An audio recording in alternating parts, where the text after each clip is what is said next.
नमस्कार आप सभी के लिए। ये आज आपका 24 अगस्त 2020 का एडिटोरियल है और लिखा किसने है ये?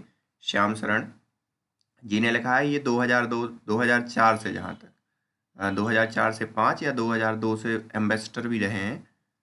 2002 से 4 तक एम्बेसडर रहे हैं नेपाल के अंदर, या राजदूत की तरह काम किया इन्होंने। तो ये कह क्या रहे हैं? Thinking through the Nepal policy.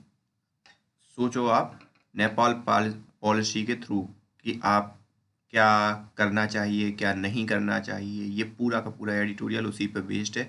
इन्होंने अपनी इंट्रोडक्शन में बताया है कि कैसे नेपाल के प्राइम मिनिस्टर ने प्रधानमंत्री मोदी को स्वतंत्रता दिवस के दिन कॉल किया। कॉल करने के बाद फिर मीटिंग्स हेल्ड हुई, मतलब अभी एम्बेसडर लेवल की मीटिंग हेल्ड हो रही है। फिर अक्टूबर में क्या होगा, फॉरेन मिनिस्टर होते हैं, विदेश मंत्री, उनकी मीटिंग होगी। और हो सकता है कोविड-19 के कारण ये मीटिंग कैसी होगी, वर्चुअल ही होगी और आगे फर्दर टॉक होगी। फिर बात आ जाते हैं, फिर इन्होंने अपने पूरे एडिटोरियल को 3 पार्ट्स में डिवाइड किया है। एक यूनिलेटरल एक्शन जैसे कि मैप का पूरा बदलाव होना, जो अभी रिसेंटली किया है नेपाल ने, कि कैसे मैप को उसने बदल दिया। 35 स्क्वायर किलोमीटर का टोटल लफड़ा था, या जो विवाद था जो काला पानी के, लेकिन उसने कैसे 400 स्क्वायर किलोमीटर को अपने अंदर या अपनी टेरिटरी में इनकॉर्पोरेट कर लिया और उसको मैप के थ्रू संविधान में इनबिल्ट भी कर लिया। जबकि ऐसा कोई मानचित्र जो 1815 में शांगली की ट्रीटी है उसमें ऐसा कुछ था नहीं।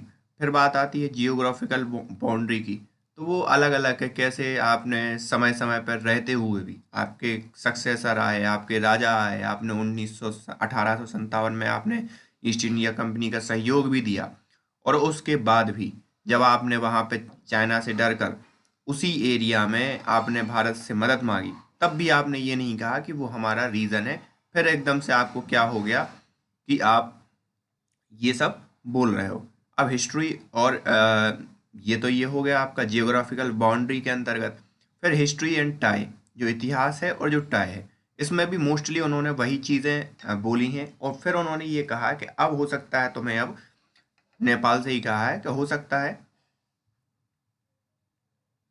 कि अब मतलब भारत की ज़रूरत ना हो या चीन से खतरा ना हो, दोनों ही एक चीज़ है। तो उस कारण क्या कर रहा है नेपाल, इंडिया को या इंडिया से यूनिलेटरली ही ऊंच नीच कर रहा है, जो कि एक नहीं, सही नहीं है।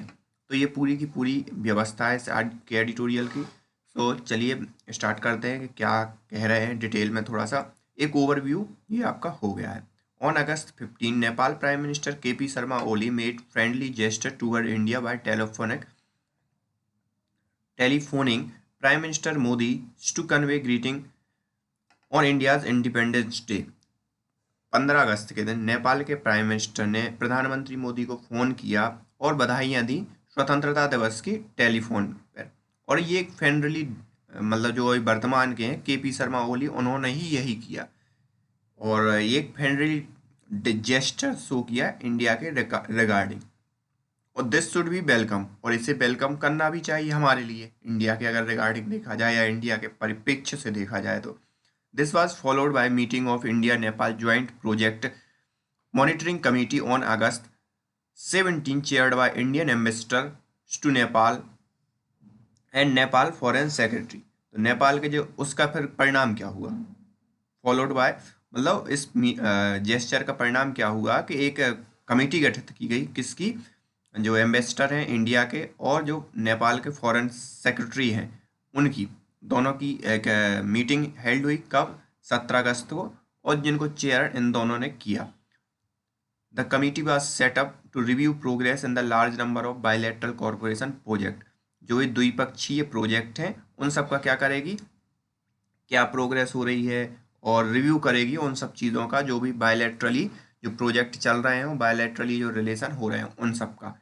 N India Nepal joint commission meeting at the level of foreign minister is due later in October but may be held virtually due to novel corona virus pandemic. और अक्टूबर में जो इनके विदेश मंत्री हैं उनकी भी मीटिंग होगी, लेकिन हो सकता है कोरोना वायरस के कारण ये वर्चुअली ही फर्दर आगे बढ़े। But will the two side hold foreign secretary level talk on vested boundaries issue that is related to Kalapani and Susta. तो क्या लेकिन जो दोनों साइड की हैं, जो फॉरेन सेक्रेटरी लेवल की जो मीटिंग हुई है,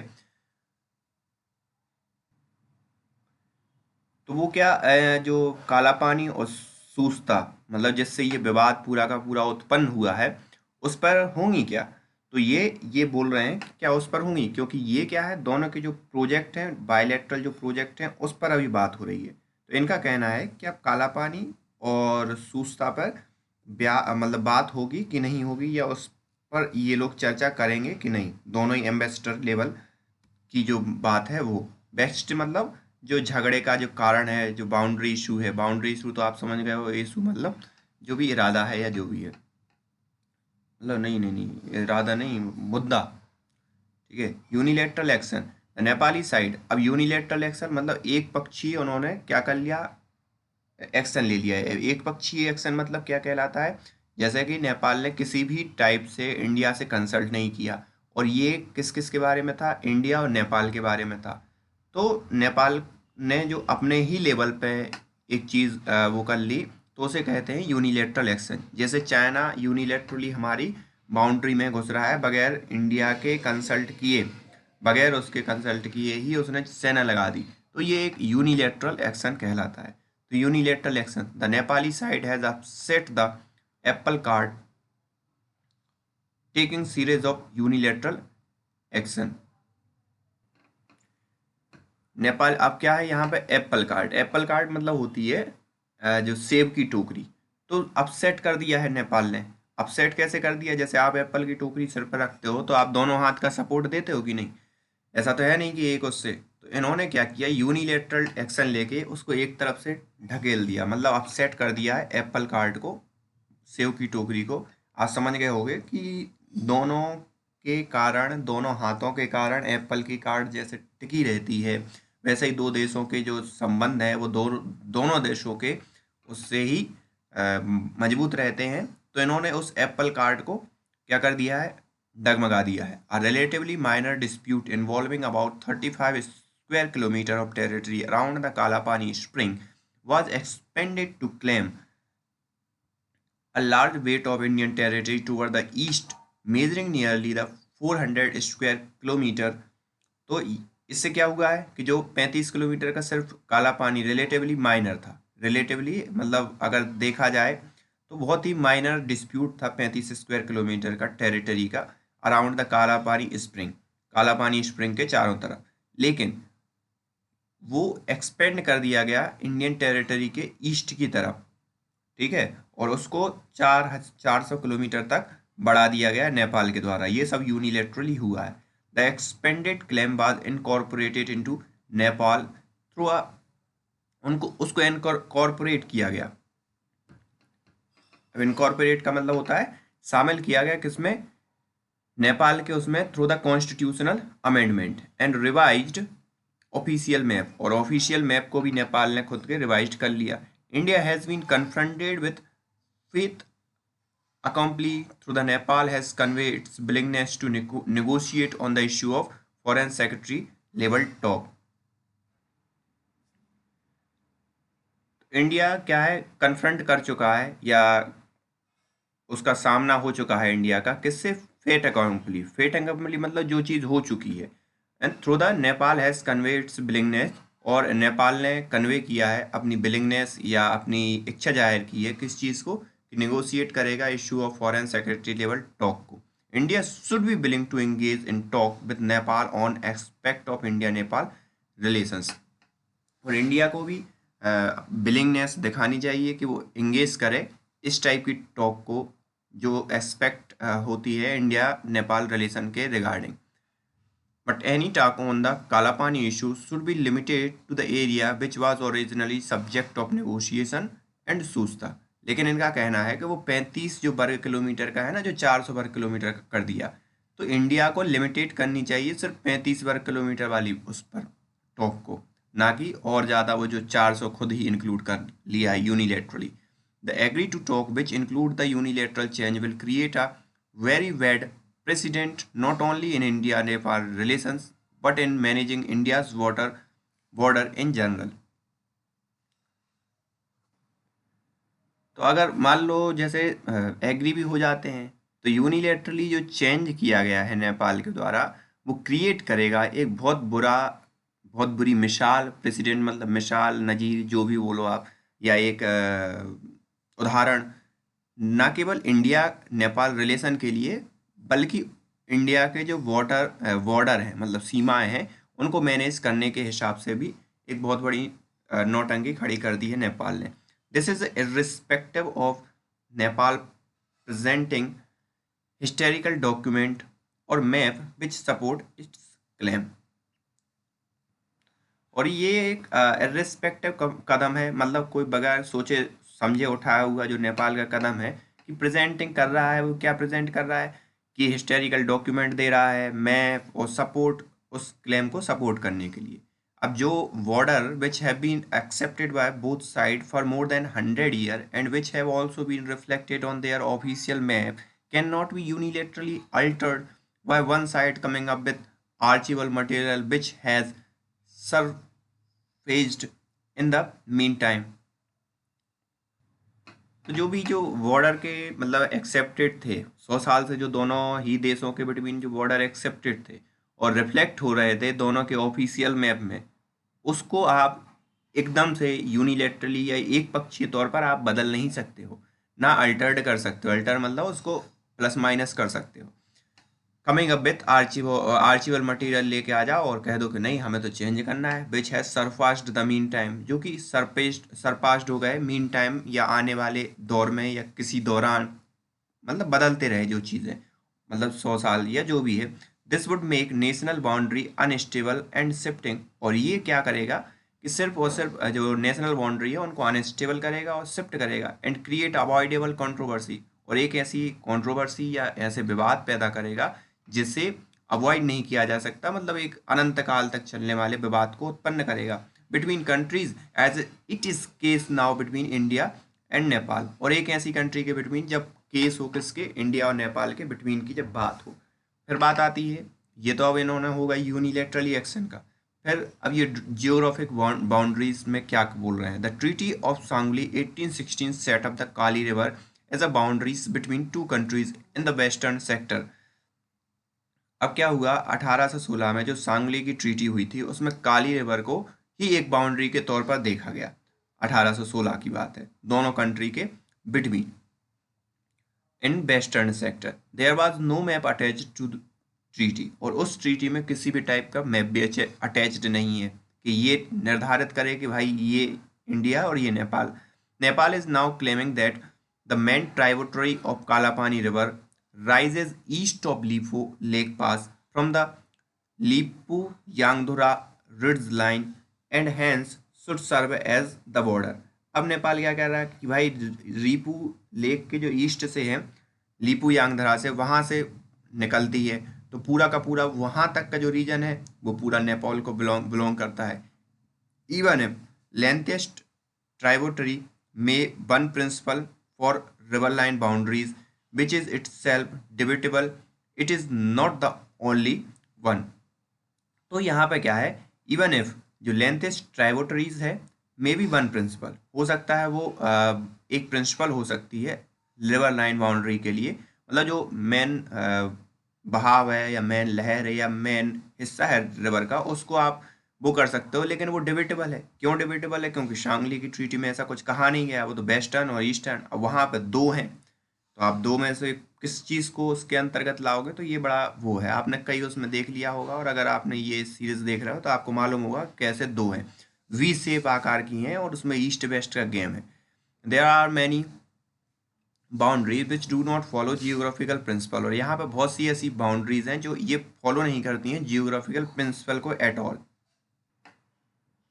तो कोई जो मतलब जियोग्राफिकल प्रिंसिपल फॉलो नहीं करते हैं ये सब, बहुत सी ऐसी जो बाउंड्रीज हैं वो ये है, but are the result of historical circumstance, mutual agreement and legal recognition.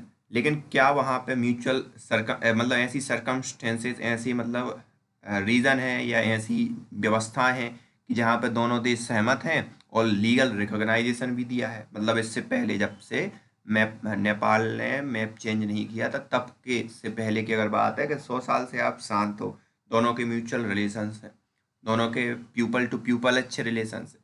तो ऐसा कहीं और देखने को नहीं मिलता कि अगर आपके बाउंड्री इशू हो और आप दोनों ही सहमत हो। इवन इंडिया के केस में ही देख लो, अक्साई चीन को ये भी क्लेम करता है, वो पूरे के पूरे 5 फिंगर को क्लेम करता है चीन।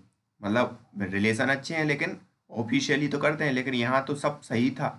In fact that in fact is that when the British side carried out detailed survey of region, they consistently saw the India-Nepal border heading due north of Kalapani spring to few kilometer east of Lipulekh pass. और जो इनने carried out किया, मतलब एक detailed सर्वे किया British sites ने, और उसमें पाया कंसिस्टेंटली ये शो किया कि इंडिया नेपाल का जो बॉर्डर है हेड करता है कहाँ पे, north of Kalapani spring to few kilometre east of Lipulekh. Lipulekh के ईस्ट में भी कुछ किलोमीटर तक इंडिया को बिलोंग करता है। दिस अलाइनमेंट नेवर चेंज, और ये अलाइनमेंट कभी चेंज नहीं हुआ इन सब्सिक्वेंट ईयर, मतलब जो आने वाले अगले कुछ जितने भी ईयर आए उसमें। Was also reflect in Nepali official map, और ये नेपाली ऑफिशियल मैप में भी क्या होता था, रिफ्लेक्ट होता था। This is just in fact, और ये सिर्फ एक फैक्ट है जो ये बोल रहे हैं। ये इन्होंने फैक्ट इसलिए बोला है क्योंकि इस चीज़ को भी नेपाल मानने से तैयार नहीं है। सो दैट्स वाई इन्होंने एक अपने खुद को बचाने के लिए एक this is a just fact, मतलब ये उस चीज़ को क्लेम नहीं कर रहे हैं, उस चीज़ का जज नहीं कर रहे हैं, ये सिर्फ एक फैक्ट दे रहे हैं, nothing more than that. It has been argued that it was the East India Company and successor government which engaged in cartographic chicanery। चिकेनरी मतलब होता है झूठा इंजाम लगाना, मानचित्र कार्टोग्राफिक मानचित्र का झूठा इंजाम लगाना, to shift the source of Kali river toward the east. तो ये ऐसा आर्गुमेंट या तर्क दिया जा रहा है कि ईस्ट इंडिया कंपनी और जो उसकी सक्सेसर गवर्नमेंट ने थी वो एंगेज थी कार्टोग्राफिकली झुटलाने में या झूठा इंजाम लगाने में, और शिफ्ट कर दिया काली रिवर को ईस्ट की तरफ। व्हाट प्रिवेंटेड अब ईस्ट की तरफ आप समझ रहे हो या ना रहे हो, ये वी शेप टाइप का स्ट्रक्चर रहता है, यूं ये वी, ठीक है। ये वी शेप के स्ट्रक्चर में क्या होगा, पहले मतलब नेपाल क्लेम इंडिया कहता है कि ये वाली ट्राइबोटरी है, लेकिन इस वाली ट्राइबोटरी होने से इस तरफ का एरिया नेपाल का और इस तरफ का एरिया किसका हो जाएगा, इंडिया का। लेकिन नेपाल क्या करता है कि इस तरफ वाले मतलब एरिया को क्लेम करता है कि ये वाली जो ट्राइबोटरी है ये, तो इससे नेपाल को ज़्यादा जगह मिल जाएगी। आपने देखा हो तो आप समझ जाओगे कि क्या क्यों बोल रहे हैं कि टूवर्ड ईस्ट, कैसे ईस्ट की तरफ खसका दिया उस ट्राइबोटरी को, और किसकी मदद से, कार्टोग्राफिक चिकेनरी की मदद से। फिर क्या है, what prevented successive Nepali government to reject such chicanery and assert the Nepali claim. और ऐसी किस चीज़ ने नेपाली गवर्नमेंट को रोका कि जो सक्सेसिव जो आगे आने वाली नेपाली गवर्नमेंट थी वो क्या कर दे, रिजेक्ट कर दे ऐसी चिकेनरी या ऐसे झूठे इल्ज़ाम या ऐसे छल को, जो असर्ट करे नेपाल के क्लेम को। असर्ट मतलब दृढ़ करे नेपाल के क्लेम को। तो किसने रोका था इतने दिनों से? There is no record of such claim being raised any point including when the company was in a generous mood, having received Nepali help in putting down in 1857 Indian War of Independence। तो मतलब जब जो company थी यहाँ पर किसी type के ऐसे क्लेम शो नहीं होते, इवन जब कंपनी नेपाल की तरफ एक जनरल मूड में थी, मतलब एक मित्रता वाले मूड में थी, और मित्रता वाले मूड में होने के साथ ही साथ 1857 में जो भारत का विद्रोह था उसको दबाने के लिए नेपाल से मदद भी ली थी। तब तो आपके इतने अच्छे संबंध थे, उस समय आपने क्यों नहीं इस चीज़ को क्लेम किया? आप चाहते तो उस समय तो खुद ही मतलब अपने उसमें कर लेते, तब भी आपने उस समय क्लेम नहीं किया। ये मतलब कितनी पुरानी बात हो रही है, 1857 की। In 1969 the prime minister of Nepal Kirtinidhi Bista demanded that Indian military 1969 में, 1969 समझ रहे हो आप, 1962 के बाद वाली बात, मतलब चाइना ने तिब्बत को क्या कर लिया था, अनेक्स कर लिया था। और अब तिब्बत नेपाल के लिए चाइना क्या बन गया था, टेंशन बन गया था। तो उस समय के जो प्राइम मिनिस्टर थे नेपाल कीर्ति निधि बिष्ट, उन्होंने डिमांड किया कि इंडिया की मिलिट्री जो है personnel meaning 17 village along the Nepal Tibet border, 17 village को क्या कर दे, मतलब घेर रखे। Since the early 1915 we withdraw, जब से कि 1950 से जो विड्रॉ किया गया था उसको क्या कर दे, फिर से मतलब वहाँ पर मिलिट्री पर्सनल लगा दे और 17 जो वो है उनको क्या कर दे, रक्षा या सुरक्षा प्रदान करे। Here is the national panchayat record of Bist statement, और यहाँ पे पंचायत के जो रिकॉर्ड है वो रिकॉर्ड हैं बिस्ट के स्टेटमेंट की कि बिस्ट ने क्या कहा था। The minister inform that check post manned by Indian national exist in 17 village, और मिनिस्टर इन्फॉर्म किया है कि जो चेक पोस्ट मैंड है by the Indian national exist in 17 village, exist करती हैं 17 विलेज। और कौन कौन से हैं वो, गुमसका, मस्टांग, नामचील बाजार, लाम्बा, कोडरी, थूला, थमश्री, तुलू, ओलंगचुंग, दोला, मुग्गू, सिमिज, ये तिनकार, वॉट एवर, ये पूरे के पूरे यहाँ पर इन्होंने 17 विलेज हैं। यहाँ पे इंडिया के जो चेक पोस्ट है वो अभी भी मौजूद हैं। If लीफू lake and Kala Pani were on Nepali territory then why were they omitted from the list, और अगर लीपू लेक और वो थे काला पानी थे तो वो तो चाइना के और पास में है, वो उन्होंने इन 17 विलेजों में से उनको क्यों छोड़ दिया, ऐसी क्या थी ज़रूरत के छोड़ दिया। तो ये भी एक नेपाल के अगेंस्ट है और उसके जो क्लेम के अगेंस्ट एक पॉइंट है। I have pointed out earlier that argument that the omission was due to Nepali magnanimity, और इन्होंने पॉइंट आउट किया है अर्लियर दैट कि जो तर्क दिया जा रहा है that omission was due to Nepali magnanimity, मतलब मैग्नेनिमिटी मतलब उदारता का परिणाम था।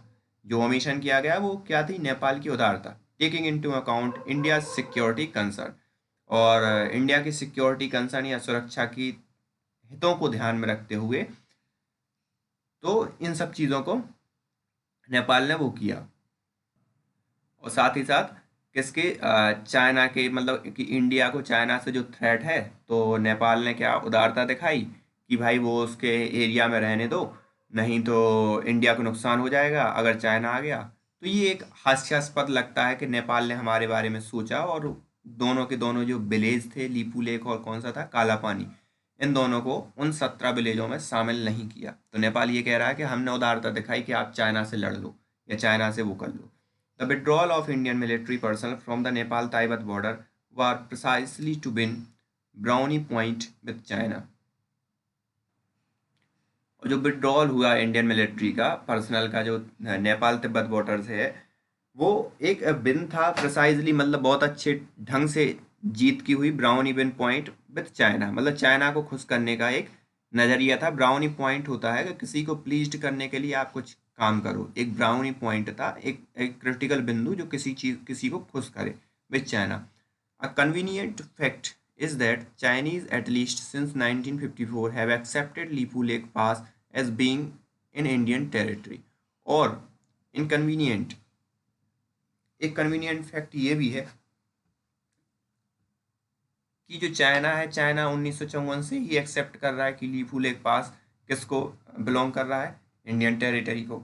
In the Nepal China boundary agreement of 1960 the starting point of boundary is clearly designated at a point just west of tinker past. तो जो स्टार्टिंग पॉइंट है वो टिंकर पास्ट से स्टार्ट होता है, जो चाइना और नेपाल के बिटवीन जो वो है, मतलब बाउंड्री डिस्प्यूट का जो भी समझौते हैं उसमें, तो वहाँ पे भी इंडिया अगर है तो वो बिन है।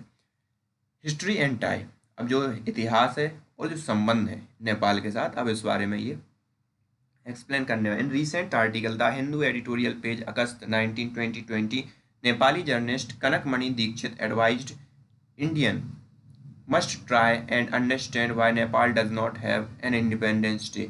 तो आपने सीरीज को फॉलो किया हो ना किया हो, लेकिन 19 अगस्त को मैंने इसके रिगार्डिंग बुक किया था, तो उन्होंने कनकमणि त्रिपाठी ने बड़ी डिटेल में कहा था कि ये इंडियंस को सोचना चाहिए कि नेपाल क्यों इंडिपेंडेंस डे नहीं मनाता, मतलब वो कभी किसी का अधीन रहा ही नहीं। The implication being that Indian should with humility, remember their history as a colonised country. और इंडिया को अपनी जो ह्यूमिलिटी, ये इम्प्लीकेशन किस टाइप से था कि इंडिया को याद रखना चाहिए।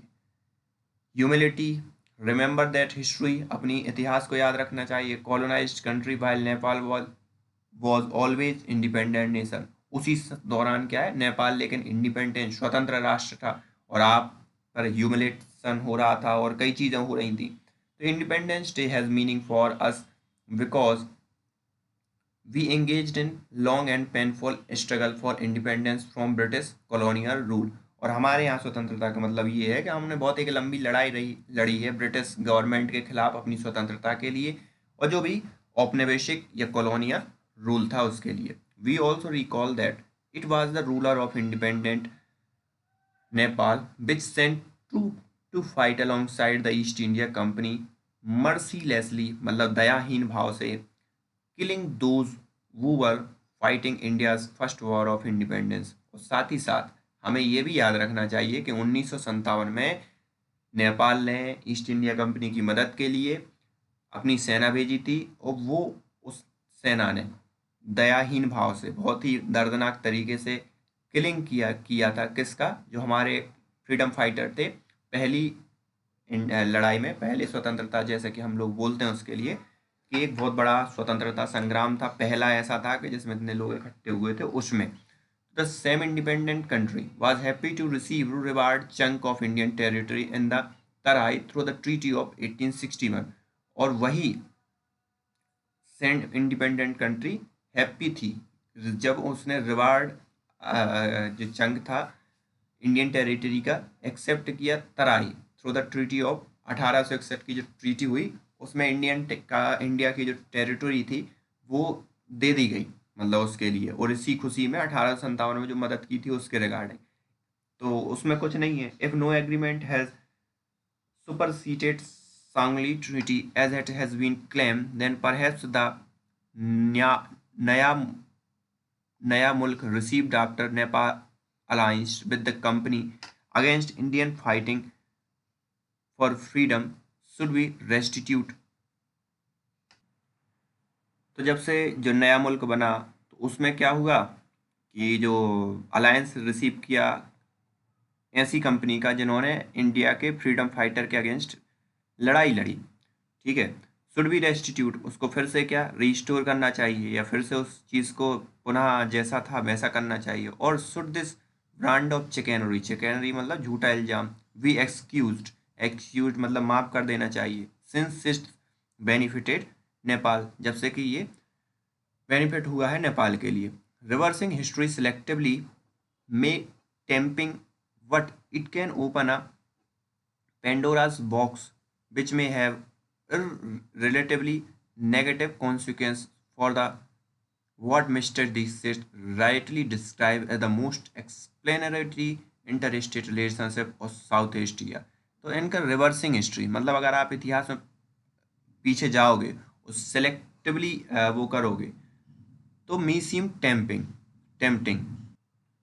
तो ये आकर्षक तो लगेगा, टेम्पटिंग मतलब आकर्षक तो लगेगा, but it can open a Pandora box, लेकिन ये एक पेंडोरा बॉक्स को ओपन कर देगा। जैसा कि इन्होंने कहा कि जो कौन सा रीजन था वो नेपाल को दे दिया गया था, तो वो विच में हैव रिट्रीवली नेगेटिव, जो कि एक बहुत बुरी तरह से नेगेटिव परिणाम देने वाला है, कॉन्सिक्वेंसेस होने वाले हैं। What mister Dixit rightly describe, जो मिस्टर दीक्षित ने बहुत अच्छी तरीके से ही, वो एडिटोरियल की बात कर रहे हैं हिंदू की, तो जो राइटली डिस्क्राइब किया है कि the most explanatory inter state relationship of south east Asia, ये उनका टाइटल था, मिस्टर दीक्षित का ये टाइटल था कि the most explanatory inter state relationship of South Asia. तो इनके रिगार्डिंग ये बहुत नेगेटिव परिणाम होंगे। For India more than explanatory inter state relationship, it is the unique people to people relationship between India and Nepal. और अगर इंडिया की बात करें तो इंडिया के लिए मोर देन है, क्योंकि यहाँ पे पीपल टू पीपल रिलेशनशिप है इंडिया और नेपाल के बिटवीन। And fortunately inter state relation have been unable to undermine the dense affinities that bind our people together। और भाग्य पूर्ण या फॉर्चुनेटली या भाग्य रूप ये है कि जो इंटर स्टेट रिलेशन है वो इतने सक्षम नहीं हो पाए, अनेबल रहे किस चीज़ को अंडरमाइन करने में, कमज़ोर करने में, किस चीज़ को, कि जो डेंस अफिनिटी मतलब आत्मीयता है, जो गहरी आत्मीयता है, जो क्या है पीपल्स को या लोगों को बांधती है दोनों देशों के। वाइल मतलब जो रिलेशन है उसने लोगों के उसको व्यवहार को या लोगों के जो रिलेशन है उस पर अफेक्ट नहीं डाला है। While India should reject Nepal state ill conceived territorial claim, every it should do everything to nurture the invaluable asset it has and the goodwill of the people of Nepal. अब इंडिया हो सकता है ये जो उसका अपने या यूनिलैटरली जो क्लेम किया है वो इल कंसीव्ड जो भी क्लेम है टेरिटोरियल क्लेम उसको रिजेक्ट कर दे, लेकिन इंडिया को हर भरसक प्रयास है, हर संभव कोशिश ये करनी चाहिए कि जो इनवैल्यूएबल मतलब जो अमूल्य असेट्स हैं जो नेपाल और इंडिया के लोगों के बिटवीन, उस चीज़ को जितना हो सके पुरजोर करे या मजबूत करे। तो ये पूरा का पूरा टुडेज एडिटोरियल था। So thank you for today.